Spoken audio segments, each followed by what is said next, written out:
ملا برادر تاجکستان ته اخطار ورکړ، خو ولې تاجکستان څه ویلي و، ملا برادر څه ورته ویلي. سلام، ستړي مشئ.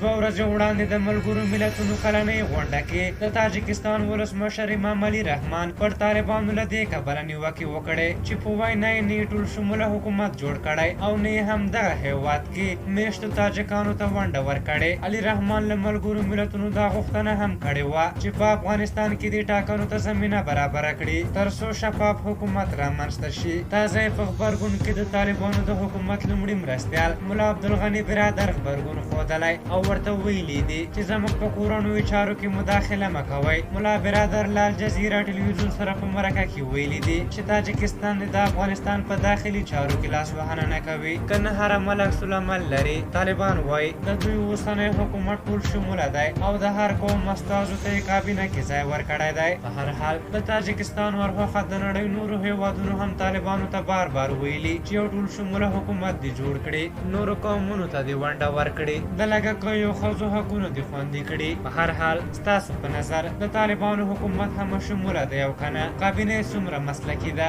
دغه راز د ملا برادر د خبرو په اړه مو نظر څه دی؟ خپل نظرونه مو راته په کومنټ کې ولیکئ. که زموږ ویډیو مو خوښه شوې وي ضرور لایک کړئ. تر بیا چې ستاسو چوپړ ته راځم، پلې بخښونکي خدای مو سپارم. د الله په امان.